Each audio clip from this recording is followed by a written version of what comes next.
I apologize for the late release on this video. The file that I shot before got corrupted, so I had to reshoot this entire video. But I really love this match between Australia and New Zealand. Final score 31-28. The All Blacks take it, and it was a fantastic match. It was a nail biter at the end, and it's one of those matches where New Zealand, they're the best in the world at starting out fast, hot, and just they put the pedal to the metal from the get-go. But there is a fall off I've seen within this rugby championship within the last 20 to 15 minutes of the match where New Zealand just loses discipline. I don't know if it's conditioning, and I haven't been able to identify it yet. I want to hear your thoughts in the comments below and let me know what you think it is. But I failed to identify. I feel like it's not a conditioning problem. I think it's more of a discipline problem and a depth issue for whatever reason, because they get to a point to up into that 60 minutes, they look hot. The team that we're used to seeing, one of the best teams in the world.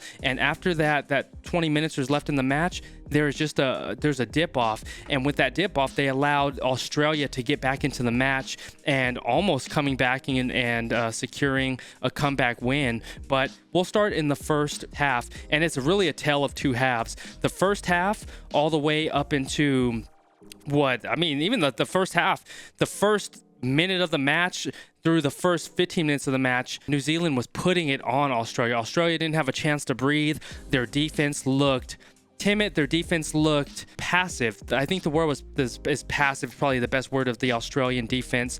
And the attacking side from New Zealand was looking incredibly strong. You had Will Jordan scoring the first try, absolutely broke through and puts it under and it gets the try. You had Rieko Ioane, who is playing an exceptional game, not only from the attacking side, but his defensive ability is astounding. There was a play that he made where he was playing just very good positioning on the right wing. You had Marika Korobete was threatening on the attack, and there was the ball carrier where he was running his line, and Rico was sitting there positioning himself in between the two, just making sure that he had both lanes closed off, and he did an exceptional job. And when the ball carrier, and forgive me, I do not know his name, I'm still learning the Australian side's name, but when he passed it to Korobete, Rico made a play on it, but Korobete mishandled the ball and it was a knock on. But I just think that goes to speak on how well Rico is playing the game, both from the attacking and defensive side. And he was making a lot of solid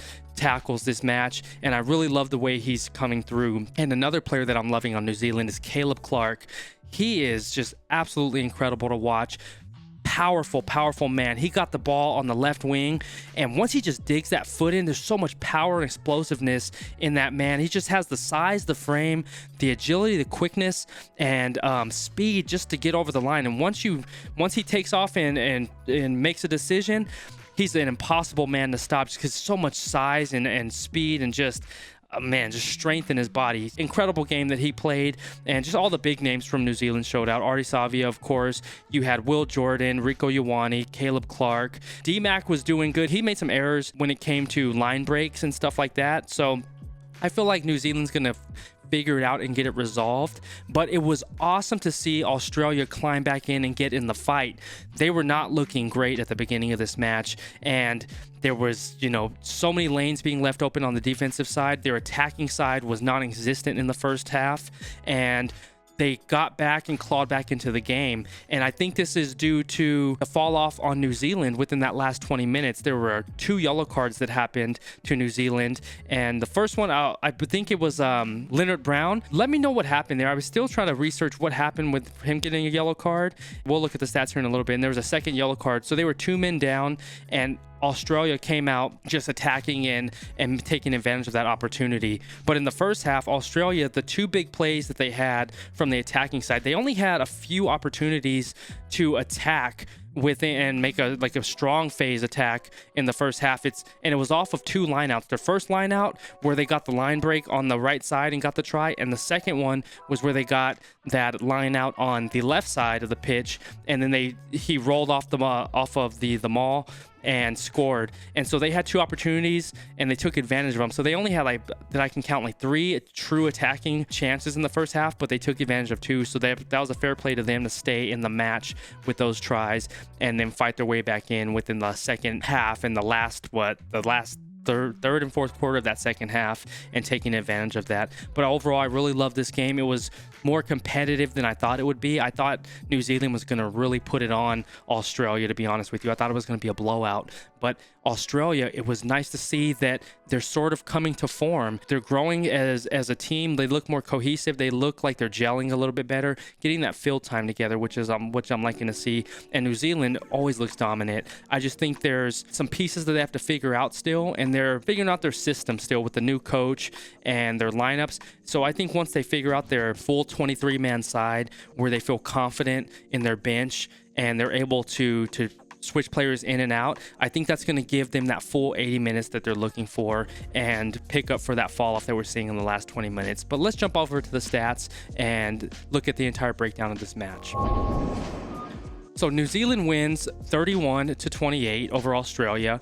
This is the point flow chart, and like we said, the first minute of the match, New Zealand came out hot and they were firing, and they just started putting the scoreline out of touch in a sense. But Australia dug back in with a couple tries, and by half they were still down, and we'll look at the score and everything there. But time in the lead, All Blacks were in the lead 82 minutes compared to 0 for Australia.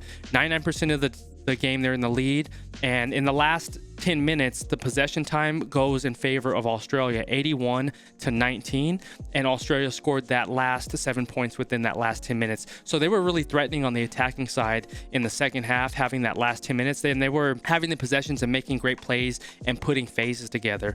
Early on they were having just too many mishandles, too many errors, and not even effective phases. They were having like one play phases starting out in the first half, but they figured it out and they started putting some sets together and some solid phases, and they were able to claw and fight back into the game. But if we're looking at the entire key events, we had at the first minute Will Jordan scoring the first try of the game. That guy is ultra consistent, fun to watch him play, and I'm loving watching him. It's my first time, really seeing him live within this rugby championship, and I'm really loving his ability. Just an intelligent player. McKenzie gets the conversion. Rieko Ioane with a beautiful try at the 8-minute mark. McKenzie converts, and then we have Caleb Clark at the 14-minute mark, setting the score to 19-0. Then McKenzie converts, making it 21-0. And this is where Australia showed a little bit of fight, and they did themselves a good service on getting back in the game. You had McWright off of that line out get at the 17th minute getting his try, and Lolesio was able to convert the kick. Then you had Artie Savio. That man is just incredible to watch. I love watching Artie play. He's just a dominant, tough, consistent player. He scores at the 24th minute. McKenzie converts, and then going into the half, this is that second line out that Australia took advantage of. Fessler with the try at the 35th minute, and Lolesio with the conversion at the 36th.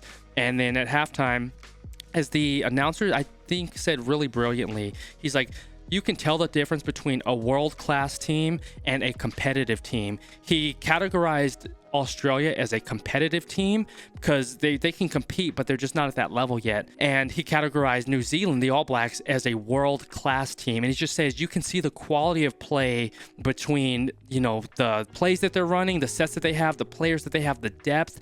And I just thought that was just a brilliant explanation and defining the caliber of teams, being Australia a competitive team and New Zealand a world-class team. And you can see just the differences in the quality of play and just the competitors and the athletes and players they have on their side. They just have so much depth and talent and just that history. But it's going to be cool to see if Australia is able to climb back in and make this rugby championship in the next few years even more competitive, to where they're competing against the likes of New Zealand, the Pumas. You cannot overlook that team. They're exceptional. And of course, South Africa. So it's a lot of fun, and I'm really enjoying this rugby championship, and the last week's coming up, so it's going to be fun to watch them go back to New Zealand to close this one out. So coming out of half, we had Damian McKenzie getting a penalty goal, and this is when the wheels started to come off a little bit. At the 64th minute, Leonard Brown goes out with a yellow card, and please let me know what the yellow card, what he got that for. I'm still not clear on what that was, but right after he went out,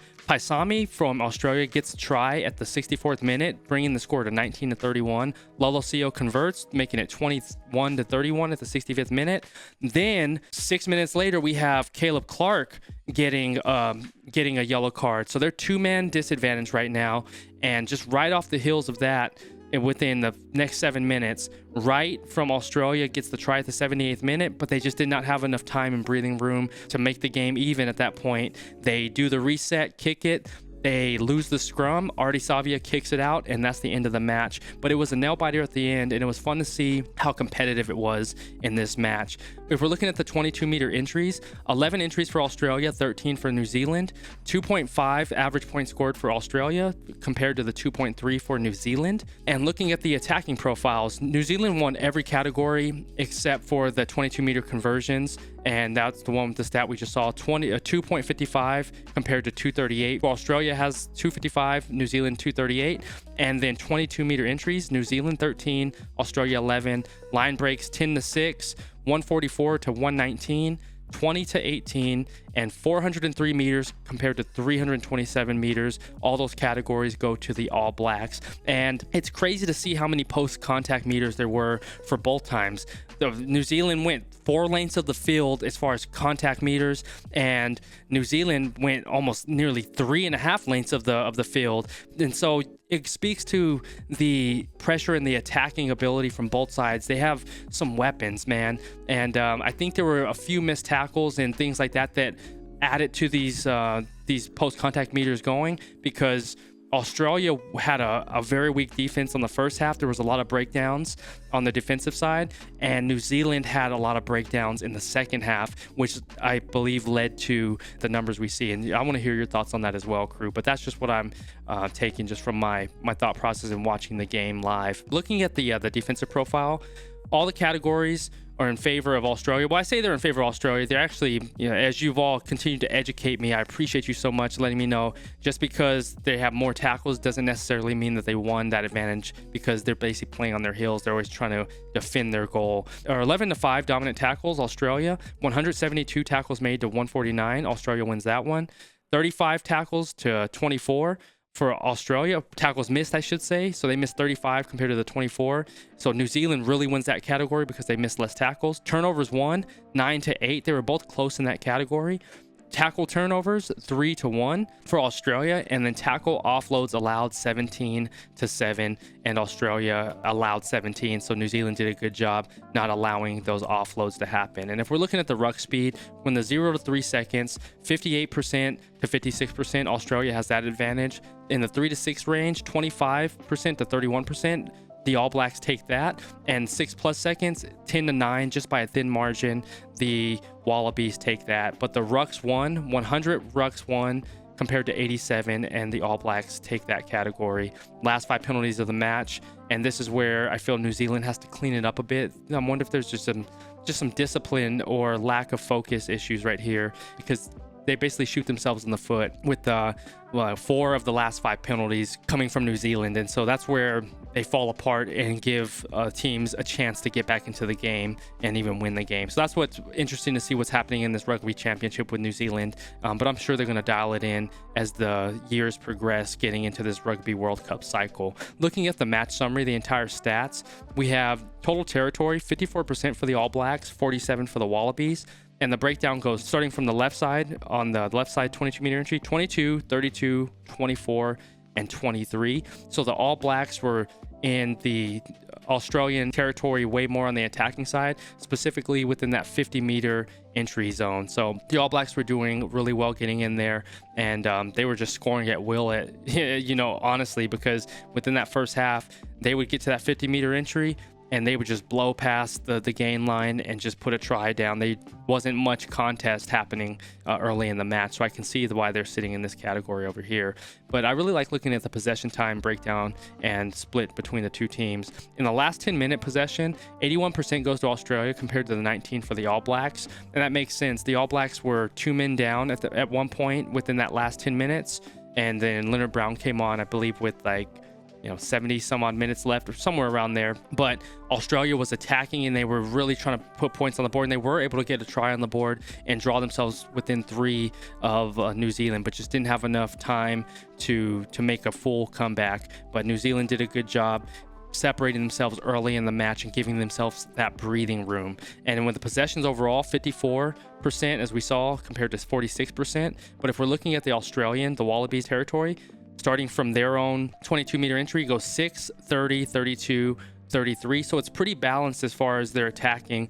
They were in the New Zealand territory 32 and 33% of the time. So they did a good job getting in their territory, and they were able to convert just from 11 entries that we saw early on the earlier stat line, but just didn't have enough time at the end of the match. Their first half was just very, very pitiful as far as defensive ability, and their attacking didn't have a lot of opportunities other than those 2 lineouts that they converted for a try. And we're looking at the All Blacks starting from their 22. They go 7, 19, 44, and 30. And it's interesting to see that they're 44% within that 50-meter entry of the Wallabies. And I felt like they would have been more balanced to where they got into the 22-meter entry. So I want to definitely have to go back to that game and study that and see that breakdown a little bit and see how they were in the 50-meter entry more than that 22-meter entry. So I'm just trying to think of how the game went. But if we're looking at scrums, Australia has the advantage 12-7, and scrum wins 75% compared to 71%. Australia has that.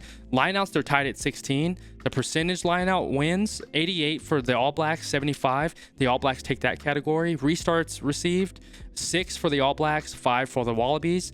New Zealand takes that category, and the restart receives 1. This is where New Zealand did a fantastic job of getting their restarts 100% compared to the 60% for the Wallabies. And early in the match, the Wallabies were having horrible lineouts. They were overthrowing the ball, and New Zealand was doing an incredible job of contesting the lineouts and winning a lot of them. And so they did a really fantastic job of getting turnovers off of lineouts. The All Blacks did. With attacking, we saw this in the last stat line, but we'll just take a look. New Zealand won this entire attacking profile. 218 passes to 164, 144 ball carries to 119, 403 meters compared to 327, and 10 line breaks compared to 6. The All Blacks take the attacking profile. Turnovers, the Wallabies had 9-1, and the All Blacks had 8-1.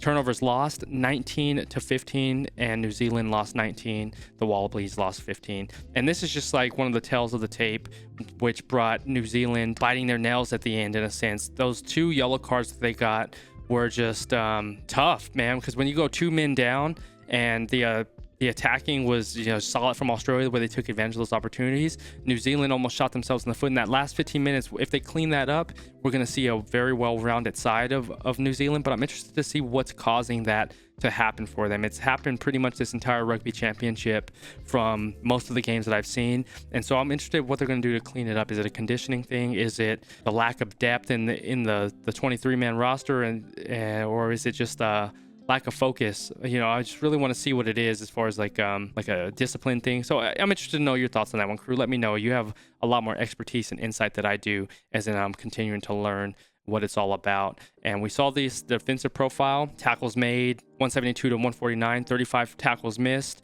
compared to 24. Australia missed more than New Zealand. And tackle completions 86% to 83%. New Zealand wins that category. This is an incredible game. I think Rieko Ioane had a fantastic game. Caleb Clark, and Rieko for offensive and defensive ability. He was all on the field today, and exceptional play from Rieko. Love seeing him play the game. Caleb Clark is exceptional. Artie Savia. Who else did we have that did really well? Will Jordan played an incredible game. Do you know who's super feisty from Australia? Is that Nick White. That guy's super feisty. I saw him get at it with the TMO a little bit as well. So I'm still learning a lot about the Australian side, but it was a fun match, and it was great that it was competitive between both of these sides. That's what makes it so interesting in this world of rugby, seeing 2 great nations have a competitive game of rugby. It makes it fun to watch. But that'll do it for me, Qrew. That's my thoughts, and that's my analysis on the game. Really enjoyed it, and I'm excited to see how it all turns out this coming week in New Zealand. And congratulations to New Zealand for being the Bledisloe Cup champions of 2024. Incredible game. Thanks for always dropping in here, bringing in your positivity, love, and support. You all mean the world to me, and I'm only here because of you. And in our descriptions below, drop into our Discord, where we talk offline in our QSN Rugby Pub, chat, build up our friendship and connection. I'm looking forward to chatting with you in there and saying hi to you when you drop in. But that'll do it for this one, Qrew. I love you. I appreciate you. Always stay laser focused on your dreams and your vision, and remember that you're in control. Catch you on the next one. All right, peace.